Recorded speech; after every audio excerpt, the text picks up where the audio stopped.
There's nothing stopping us from creating, a Space Doodles 2 that has a much larger supply that lets the cats, the apes, the dead fellas all come in and share the same experience. But for us, we're always thinking around how can we drive that value back to the OG trait holders, OG collection holders. That's something that we're very much thinking about because it does help us expand in a very interesting way that's sort of like a vampire attack / friendly cross-pollination into the ecosystem.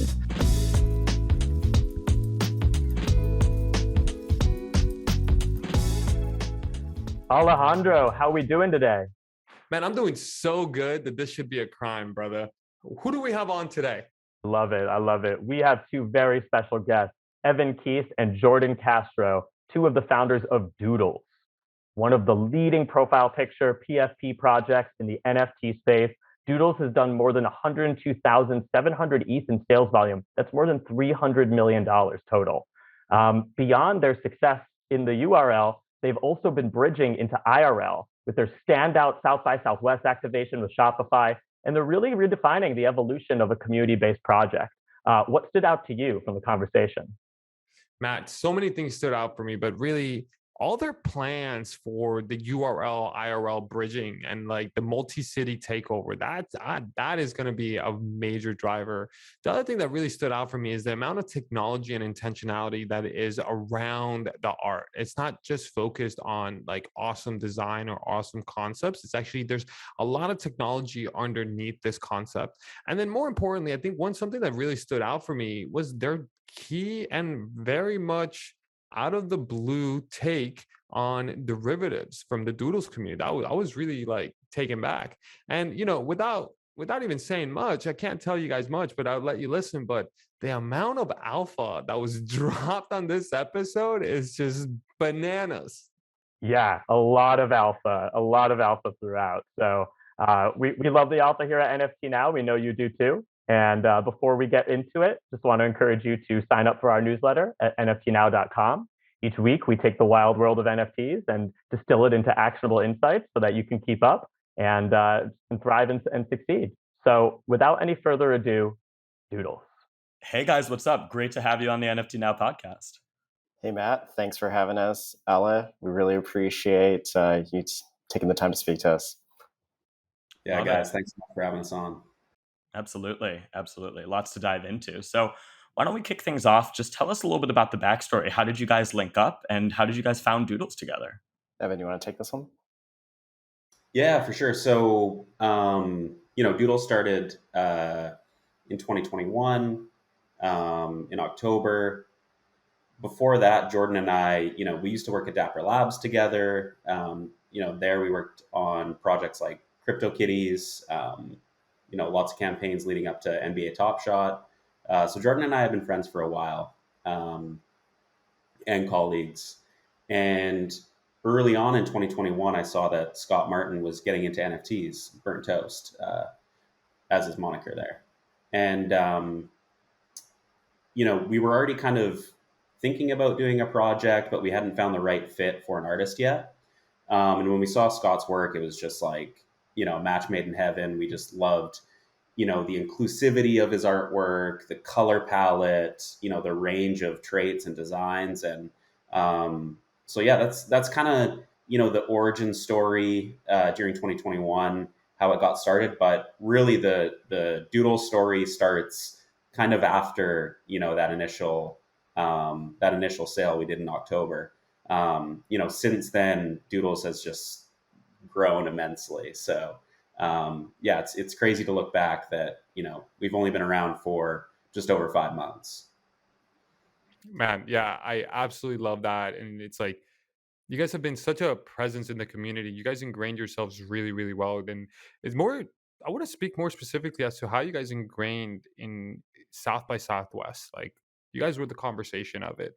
And your activation was talk of the town. Like, what was it like to put together that activation, and why was it important for you guys to bridge URL and IRL? Yeah, no, for sure. I mean, to talk about South by Southwest, like we think it was we definitely think it was successful, both for the Doodles brand and for NFTs or Web3 as a whole. You know, I think we had about 6,000 people or so come through during the weekend, which is 6,000 people, foot traffic, to grab that much attention at South by Southwest. Like, we're just completely blown away. But yeah, I think it was really talked about, or people wanted to come check it out because a lot of people know about NFTs, have heard about them, but they haven't really like engaged with them in a physical setting, other than like maybe seeing a billboard or hearing about it from friends. So like, yeah, it definitely wasn't the first example of NFTs really showing up in this kind of way, but the way that we did it, we thought we brought a new spin on it that people could really feel what NFTs were all about. So, and also just a lot of our holders as well. We had about 500 Doodles holders come through. So just seeing the community, show up in that way. We wanted to give them exclusive experiences, tapping their NFT and things happening. So yeah, we wanted to create those connections in a completely new way. And I think that's why so many people were excited to go check it out. And to add to Evan's point really quickly, it's important for us, like as a brand, to kind of break out of the current space and break into like a mainstream audience or Web2 company sort of mindset. And South by was, a perfect opportunity for us. When we were planning it, we were not aware of any other NFT projects or teams planning an execution there. And, we felt like it was a great location to kind of break through the noise and get in front of, thousands of people who are crypto curious, who are NFT curious. And like the event that we had was literally right across the street from the convention center in Austin. So, aside from 6,000 people trying to get into the door, there are many hundreds waiting in line and, many more thousands just looking at it and having this sort of curiosity about what the heck is this rainbow puke character doing? Absolutely. And, obviously I was there. I did the fireside chat on the live stream. It was a great time. And just for those of our listeners who maybe didn't get to check it out, like the experiences were really immersive and super cool how it was personalized. Like you could go to the coffee bar and by scanning your pass, where like that you had like that had your doodle information on it, they would actually like make your own doodle, your specific doodle, like appear in like the foam of the coffee that they gave you. And then like all of these different like screens and activations would use your specific doodle. And like, I thought it was a really interesting and super smart case study for being both inclusive and exclusive at the same time, because like it was open to the public, but it still rewarded Doodles holders. They obviously, there was a special line for them. They got all these like exclusive experiences, but it didn't like preclude the public from coming in. In fact, if anything, it welcomed the public because, as you said, a lot of people were curious about it. Like, what is this? I thought that was super smart. So talk a little bit about that and how you balance kind of those interests as a community-based, NFT project, where you do have a defined, set of holders, but are trying to take, Doodles to the masses as well. Yeah, I think it's important to have your community to buy into the vision. And, when we have to make decisions around who to optimize for, like obviously one of our biggest priorities is our community, but our collectors are on the same page with us around breaking out of the current space and breaking into the mainstream. So when they see, these activations, it's great to throw a party for doodle holders only, which we did, which Diplo played at. But we need to do more, and we need to do it, as you said, in a very accessible and inclusive way. But I think it starts with, your community being on board with a long-term strategy. And, almost every doodler knows that we want Doodles to be incredibly accessible for millions. We want to bring and welcome millions of people into our community. And that's the start of a very long roadmap and alpha discussion. Love that. I love that. And going back to sort of the rollout of the project, and I remember Doodles was one of the first like high profile projects that to close your Discord like after it reached, I think it was around 1,000, which kind of like effectively like implemented a whitelist. And I remember that had like, there were some kind of mixed reactions to that at the time, but actually if you look back in retrospect, it's quite ahead of its time. And now like looking at the climate that we're in now, where whitelists are very much a part of the climate.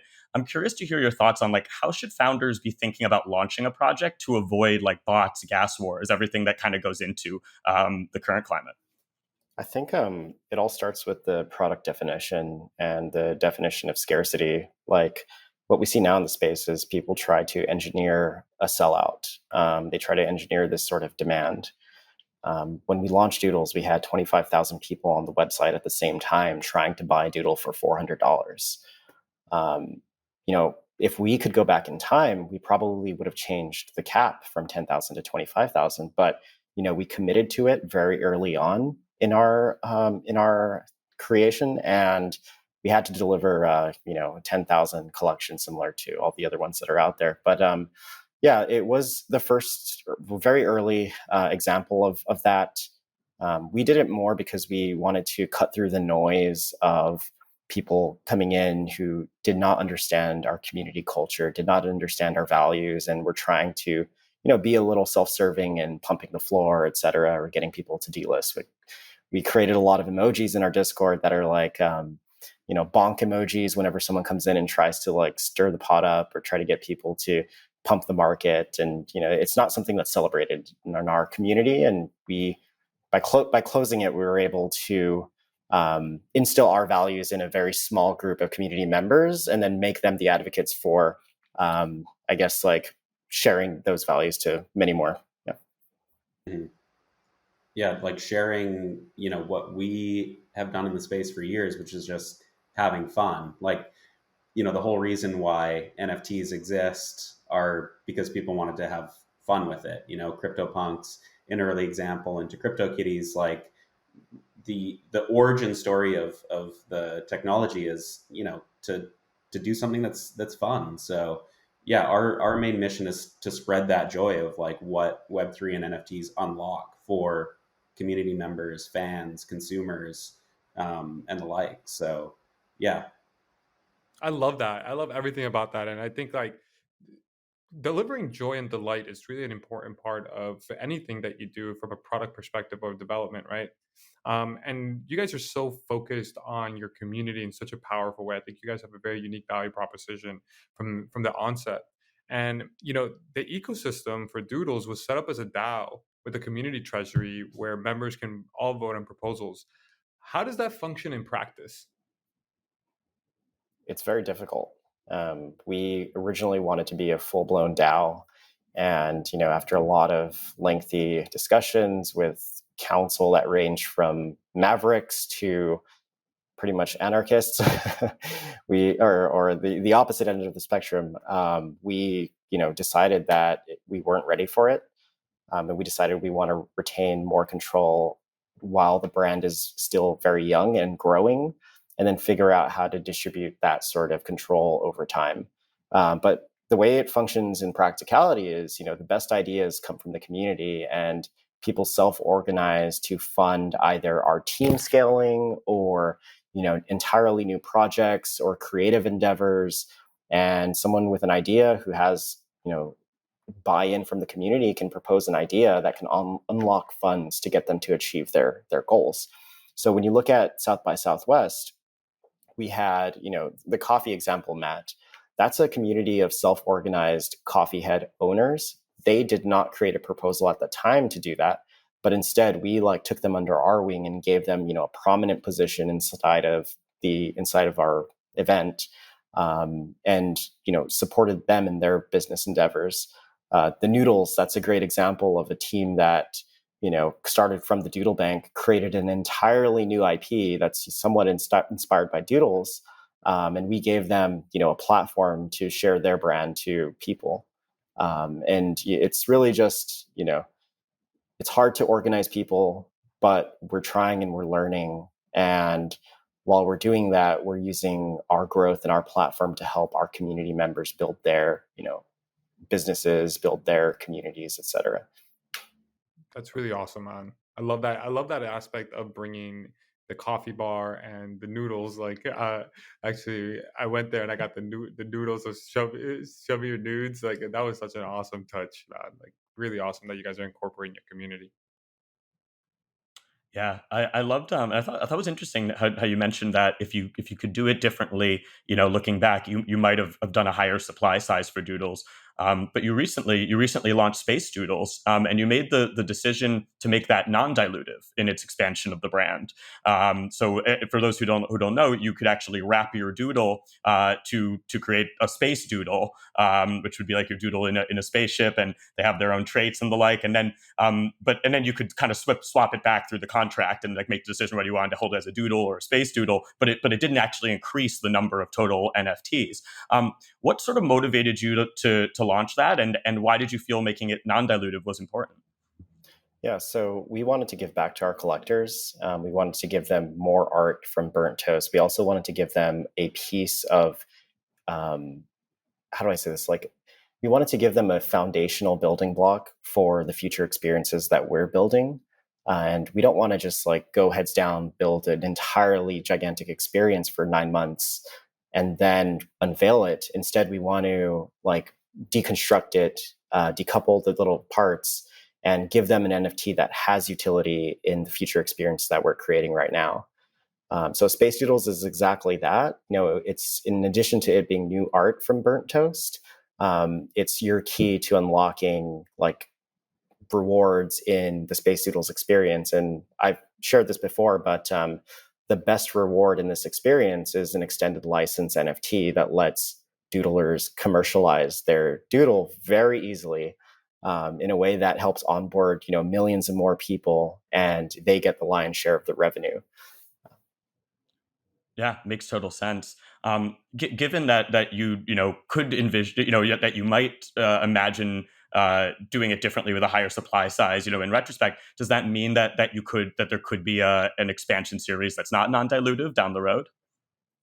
I think with Space Doodles, it's not completely novel. It's actually us taking tech that we've worked on and helped influenced over the years and adding our spin to it.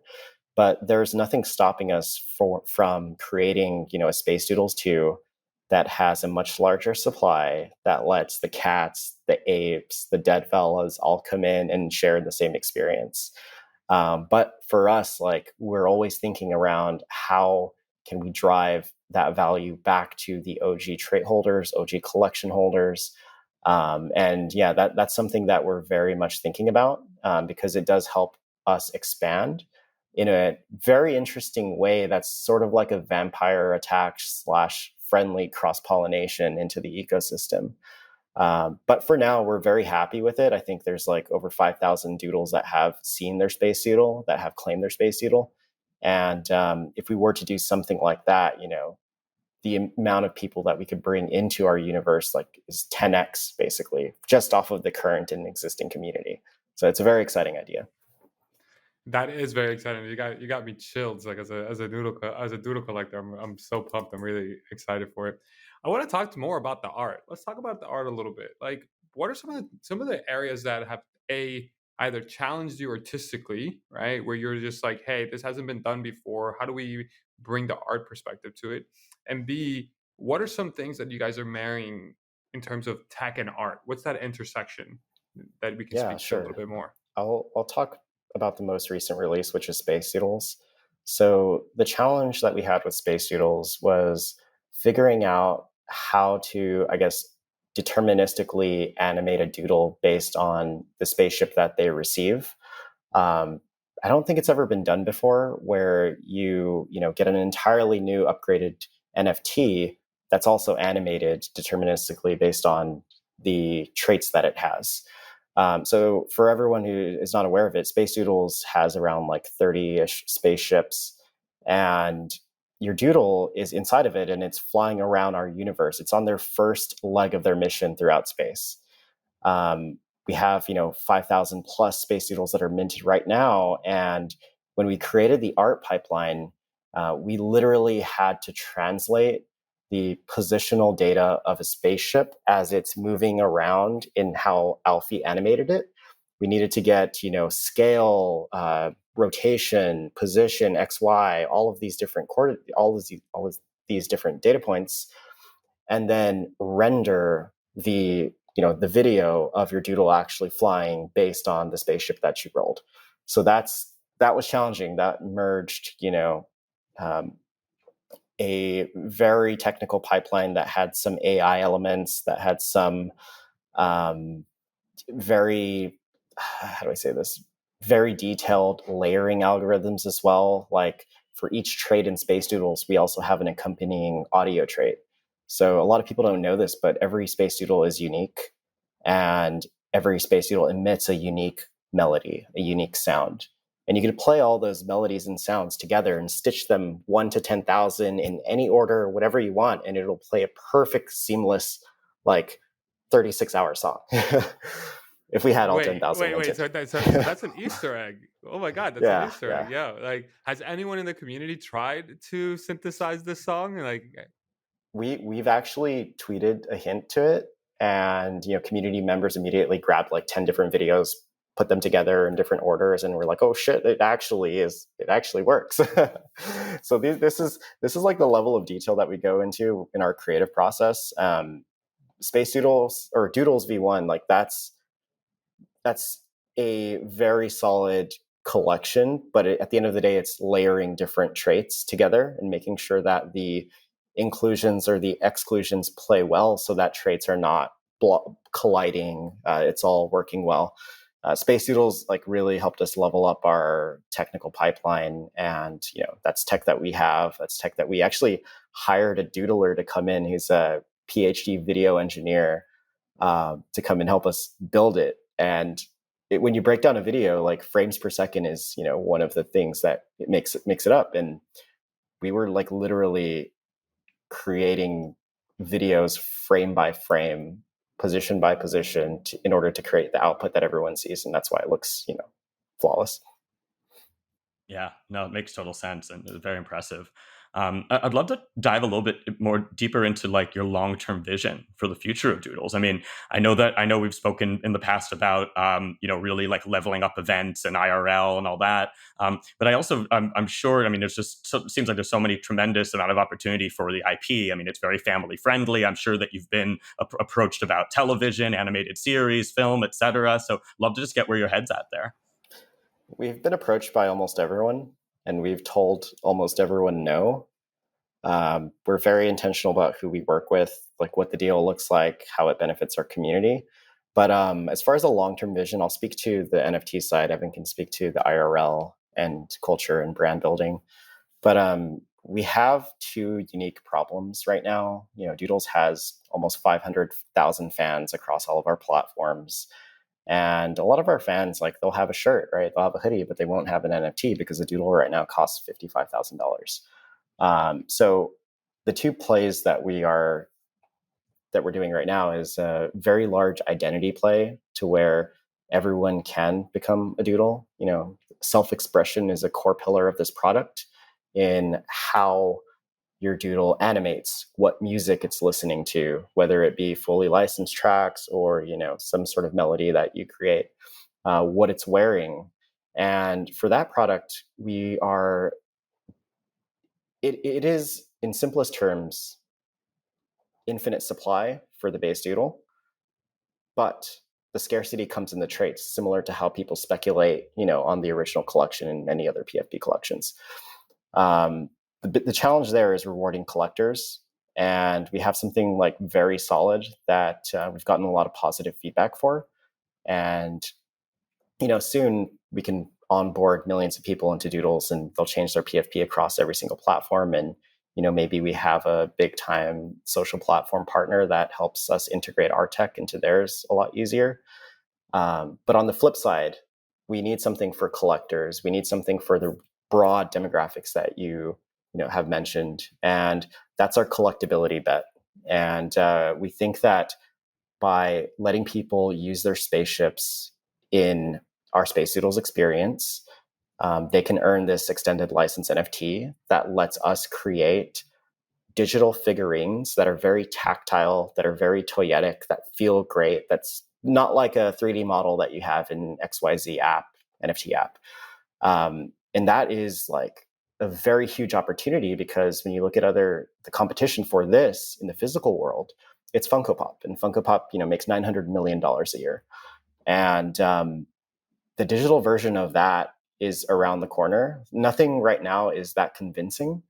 But at the moment, that's the next phase of our roadmap for the year, and we're lining up the right partners to get that product together. That sounds so exciting, guys. I love that. And this sounds like a lot of complexity, right? Like you guys have a lot of moving parts, everything from art creation, tech involvement and development, community management. Like, I'd like to understand from your perspective, like, what are some of the biggest challenges in running a community-based NFT project? I think the biggest challenge is expectations, and making sure you're constantly sort of iterating on what they have right now, so that they see a better experience, whether it be, bi-weekly the app gets better, or every month, our events get better.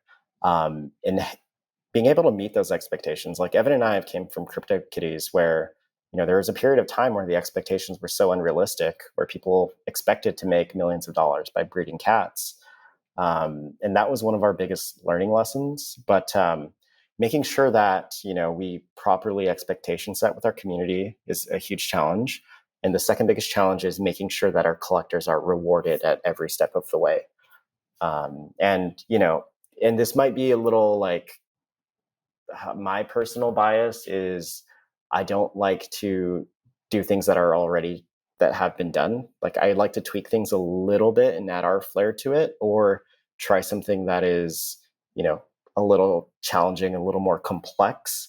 And a lot of the criticism that, we received, I think in the last week or so, were around just airdrops. Like, why haven't we just done any simple like airdrops with good, solid Ponzinomics, et cetera? And yeah, I think it's just not the right investment of our resources. Like, we have very few resources. We're only 8 people, plus our dev partners, plus other engineering partners. And I can't really justify, making that investment for and sort of injecting it into our roadmap in a very superfluous way without, a lot of deliberation. And yeah. I think that's a really good point, and I think you raised something that is really important to discuss. Like in the NFT space, it's like this sort of like rampant culture of speculation, where people are like so focused on floor prices, like on the number going up, etc. Like obviously you guys are building something that has a much bigger vision than that, but that culture of speculation. It exists, and it has sunk like good projects before, and so I'm curious to hear, like, how do you kind of hold true to your ethos in community building, like given that culture? It's really hard. I mean, out of all the doodle collectors, Evan and I have the biggest bags. Like, between us two, we spent over $1 million buying back doodles of our own money. And so, we're not just people who were granted founder tokens, founder NFTs, and just sit on it. We feel it the same way the community feels it.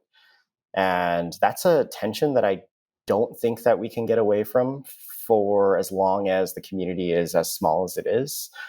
And by community, I mean, the 50,000 active wallets that are interacting with OpenSea, daily or monthly or whatever. I think that one of the biggest learnings that we've had coming out of CryptoKitties was do not lean too heavily into sale price. Do not lean too heavily into the financials. And you kind of see that with our Twitter and our messaging. Like, whenever a big sale happens, we'll show it some support with a like, or maybe even a retweet if it's record setting. But it's very hard to instill those sort of values. And at the end of the day, we might be wrong. Like, maybe speculation is what just everyone wants who comes into NFTs, but we don't believe that. Like, we believe that we can break out of this sort of mold and we can create products that, you know, people really resonate with, a product for their identity, a product for collectability. But at the same time, like, we can't just, you know, completely ignore what the market is doing. Yeah. At the end of the day, like, my 2 cents is like, we don't want to sell hot air, right? Like, we did our 10,000 JPEG PFP. You know, you're in the community. That was the original Doodles collection, and it's an amazing, wonderful, like, the original Doodles collection. The mascot, I just love it. The next thing that we do, like, sure, we could create another 10,000 assets, another 20,000 assets, make a Doodles 2 that's dilutive, but we have an experience coming up already that we're building where the NFT is the product. You know, like, we don't need to sell just an image. Like, there's going to be experiences baked into what we think is kind of like the next iteration of the NFT. You know, like, it doesn't just need to be another image where, you know, you get utility here, maybe an airdrop here. Like, no, we want experiences on a day to day, on a weekly, on a monthly basis. We're ready to take it to that next level. So that's what we're working on. I think one detail that Evan left out early in this call is that he comes from after Dapper Labs, he worked at Kabam, so he knows the mobile games industry very well, and, you know, what retains people, what engages them, how you can build a community around, you know, a game. We don't have plans at the moment to build a game. We want to lean more towards like a very fun, easy to drop in sort of web experience. But, you know, there might be a scenario where we have enough capital to be able to, like, acquire the game studio, the indie game studio of our dreams. Like, I don't know. Doodles, we want to buy, we don't want to sell. Ooh, I love that. I love that. I love that. Speaking of like the expansion of community and things of that nature, of like, you know, based on the second order magnitude things, a lot of people are huge fans of what you guys have done. What are your thoughts on the doodle derivatives that have been birthed? I see Flattering Evan. Look and at Evan smile. I want to talk. Smile. Like, you just Hey, smiled on that. I flattering and mean, downright scary. Like, those are the two. yeah, no, I mean, a lot of times, like, if it wasn't NFTs, it'd be a little bit flattering, or, you know, it'd be fine. But the fact that there is the potential for things like rug pulls, scams, things like that, it does make it a huge risk. We just tell our community flat out, like, you know, we don't support derivatives of any kind. Not because we don't think, you know, the teams might be good or the project might be good, or, you know, it can do well, let's say. It's just like, we don't have the time to do the research into those teams. So it's like, you know, it's it's still the Wild West. You know, somebody could pop up. Even verified accounts are getting hacked and things like that. So yeah, no, I think security in the space, you know, across the big social platforms, you know, in Discord, on Twitter, you know, the way that we verify kind of these like user journeys, like, we're way behind, right? Like, the space as a whole. It's still a very scary space for newcomers. So yeah, I think we have a long way to go. How does this relate to derivatives? You know, people hear about Doodles, they don't know exactly what they look like. So all these kind of top projects, let's say, they're kind of targeted for being the most relatable. So yeah, it is flattering, but, you know, we do want to protect people in the space. So we're not big fans of them, let's say. Yeah, Except the makes total sense. noodles. Except the noodles. Well, the noodles are delicious. What can I say? um, yeah, no, I mean, you, as you just said, you know, you're looking to buy, not to sell, but, you know, there has been obviously some big news in the space over the past couple months. Yuga Labs obviously acquiring CryptoPunks and Meebits from Larva Labs. I'm curious to get your take on what does like consolidation mean for the NFT space? Yeah, I don't really know. I think that I look towards the founders and the projects that are able to be self-sufficient, are able to continue building. I know that having everyone sort of under one umbrella isn't the best for the space. We need competition to be able to bring out, great experiences for users. But at the same time, if there is this sort of next gen game, for example, that uses everyone's NFTs and is very interoperable, and they have a lot of funding, that's great for all of us. But for me personally, it's not really affecting our roadmap and how we're building. It is affecting, the expectations of communities. So we have to keep an eye to it, and we have to acknowledge it and maybe tweak some things, because that, at the end of the day, that is what people want. But for us, it doesn't really, affect us in our day to day. Makes sense. And I know there's obviously a lot of speculation in the community. So, could you ever see something similar on the horizon for Doodles? I don't think so. I think that we are perfectly fine right now, and we have runway to go for ages, and we're very intentional about how we scale the team at the same time. And I'm like, we make really good deals, so we know how to find the right partners, how to leverage their resources, and not have to overbloat. I mean, right now Doodles has 8 people on our team, but at the same time, you can grow much faster and build more products in parallel and do many more experiences with a war chest. So if the right person or team or comes along and it's compelling enough, we're open to listen. But at the moment, we're not actively seeking out any sort of funding. Yeah, the thing is too is one of our biggest strengths is moving so quickly and so nimble, and the fact that we're able to execute and ship product with not that many resources. So we don't want to lose that strength, right? The whole process of talking about IP acquisitions or fundraising, et cetera. It's it slows down a team of 8. It really, really does. So I think what we see from this is extremely validating. The CryptoPunks IP was acquired. Yuga Labs raise is, for us, just extremely validating in the space. How much, emerging Web3 brands, or even let's say established Web3 brands, because, I feel like we are internationally recognizable as a top Web3 brand. So yeah, we're just excited that the whole world is kind of paying more attention to these brands as the real deal. So, I absolutely love that, and I love that clarity that you guys have. It brings absolute certainty and conviction to your brand, and from that brand perspective, let's talk about the co-founder dynamics. The co-founders are so incredibly important to the DNA of any project or any company. What are your strengths and weaknesses to each other, and how do you guys feed off one another? What's that relationship like? yeah, I guess I'll start.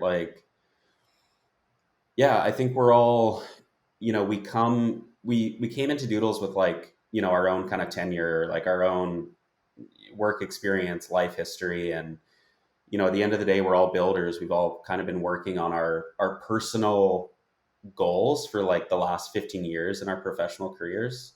We're all around a similar age and point in our lives, and we all really went all in on Doodles. We are giving it kind of our entire energy, So we're just super passionate about the brand first and foremost. And then second to that is yeah, we work really well together, but we also keep each other accountable.